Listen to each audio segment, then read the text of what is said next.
광진구 쪽으로 항상 출퇴근을 하는데요. 그렇게 되면 항상 이용하게 되는 그 길이 노들로를 타게 됩니다. 근데 해당 제가 단속된 구간은 총 4차선으로 시작이 되는데요. 4차로 같은 경우에는 경인고속도로로 빠지게 되고 3차로 같은 경우에는 양화대교로 빠지게 되어서 실질적으로 저같이 한강대교까지 진행을 해야 되는 라이더 입장에서는 1, 2차로밖에 선택을 할 수 없는 경우가 생깁니다. 선유육교를 지나서는요. 근데 2차선 같은 경우에는 그 차로가 끝나게 되면은 당산역 쪽으로 빠지는 길과 그 다음에 그 올림픽대로로 빠지게 되는 길이 있어서 뭐 시간에 따라 다르겠지만 대부분의 경우 차량이 줄비해 있는 경우가 있어요. 그래서 뭐 많은 경우 1차선으로 주행을 할 수밖에 없게 되는 게 사실이고요.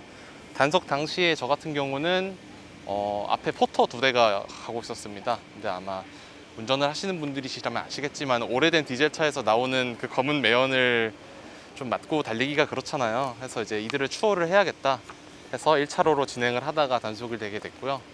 찍힌 사진을 보면은 제가 적나라하게 1차선으로 달리고 있긴 하더라고요. 당시에 제가 1차로로 진행을 한 것은 그 포터 2대를 추월하기 위함이었죠. 그때 제가 진술 썼을 때는 정확한 감이 없어갖고 한 200m 주행했다 이렇게 썼던 것 같습니다. 처음에 제가 2만 원 과태료가 날라왔을 때 그때 2만 원 냈으면 차라리 이렇게 스트레스 안 받고 빨리 끝났겠죠. 근데 이제 관련해서 항상 관심이 있었고 일전에 이호영 변호사님께서 영상 관련해서 올려주신 거를 보고 지정차로제가 위헌의 소지가 있구나라는 것은 어느 정도 인지를 하고 있었고, 또 같이 라이딩하는 친한 동생 중에 지정차로제를 열심히 지키다가 불법 우회전하는 차량으로 좀 크게 사고가 난 친구가 있어서 이건 한번 제가 이의제기를 신청을 해봐야겠다. 누가 봐도 뭐 제가 봐도 적어도 항상 그 노들길을 이용하는 입장에서는 해당 단속 시점은 좀 불합리하다라고 생각을 해가지고 이의제기를 신청했고, 그 결과 10만 원 벌금형을 받아서 이제 이호영 변호사님께 연락을 드려서 도움을 청했습니다. 이게 바로 확 엄청나게 바뀔 거라는 기대는 사실 안 하고 있고요.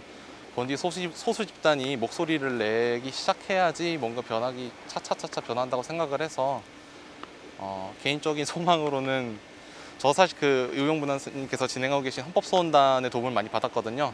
그래서 되도록 많은 라이더분들께서 참여를 하셔가지고 좀 이 좌회전 하다가 단속되는 고가도로 올라가다가 단속되는 이런 좀 불합리에서 벗어났으면 좋겠습니다. 이제 공소사실이 편도 4차로 구간에서 1차로로 주행했으니까 지정차로 위반이다, 한마디로 이건데, 이 사건을 구체적으로 들여다보면 이건 편도 4차로로 볼 것이 아니라 직진을 할 수 있는 차로는 2개밖에 없기 때문에 편도 2차로로 봐야 된다.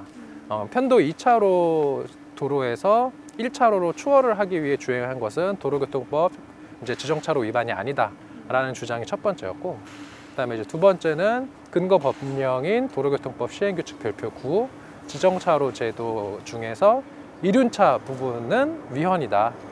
따라서 이 사건에 적용되어서는 아니 된다. 이제 이런 주장을 크게 2가지 했습니다. 일반적으로 예를 들어서 그냥 모두가 다 직진하는 4차로에서 1차로로 갔다면 어쨌든 뭐 명백하게 지정차로제 위반이 맞는데, 지금 이 사건 같은 경우는 이제 그 라이더분께서 주행을 하는 상황에서 3차로와 4차로는 어차피 주행할 수 없는 구간이거든요.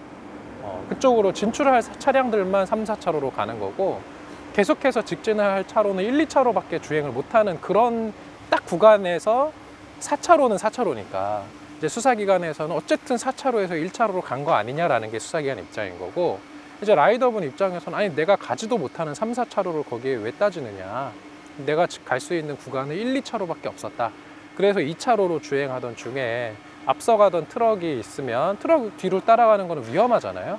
위험을 하고 또 매연도 나오고 하니까 1차로로 추월을 하는 거는 당연히 합리적인 주행 방법이고 또 안전한 주행 방법인데, 그렇게 주행을 하는 것을 그 도로교통법 지정차로제에서 금지하고 있는 건 아니에요. 추월하기 위해서 주행하는 것, 왼쪽 차로로 일시적으로 들어갈 수 있는데, 문제는 그 일시적으로 추월을 하기 위해서 들어갔다라는 것을 수사기관에서 그렇게 섣불리 인정하려고 안 하는 거죠. 수사기관은 어쨌든 1차로로 들어가면 일률적으로 다 단속을 해버리니까 이런 경우는 이제 분쟁이 발생을 하는 거죠.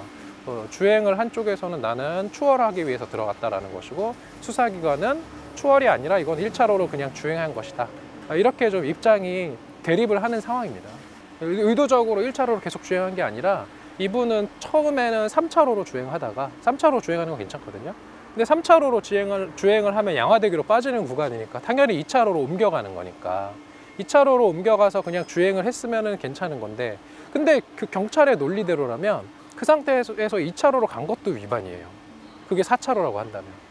그잖아요? 4차로 도로에서 1차로로 가나 2차로로 가나 어쨌든 왼쪽 차로로 주행을 하는 거니까 지정차로 위반인데, 이런 경우는 그렇게 4차로로 볼 것이 아니라 진출입로에 해당하는 차로는 빼야 된다.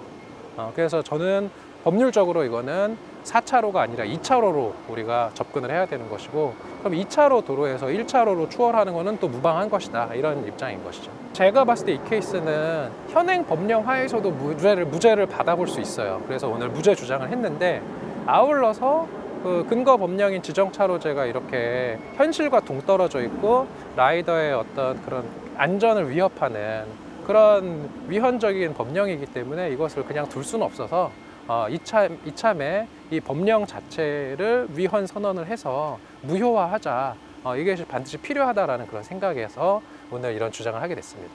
일단 헌법소원 심판서 청구서 초안은 나와 있고요. 그런데 지금 참가인단을 지금 한 분이라도 더 모집을 하고 싶어서 이제 9월 말까지는 지정차로 위헌소송 헌법소원 심판 청구인단 모집을 하고, 그리고 10월경에 이제 헌법재판소에 헌법소원 심판 청구서를 이제 제출할 예정입니다. 기대하는 바는 두 개예요. 일단 이 사건에서 무죄를 받는 게 첫 번째. 그다음에 두 번째는 그 무죄를 받은 이유가 지정차로 위반이 아니다라는 것도 필요한데, 아울러서 헌법재판소에서 좀 전향적인 판결을 내려서 이런 라이더의 교통 안전을 위협하고 또 교통 흐름도 방해하는 이런 부당한 법률의 효력을 이제 무효화해 주기를 좀 기대를 합니다. 그리고 아울러서 좀 많은 분들이 소송에 참여를 하고 좀 관심을 기울여 줬으면 좋겠다, 이런 말씀도 드리고 싶습니다.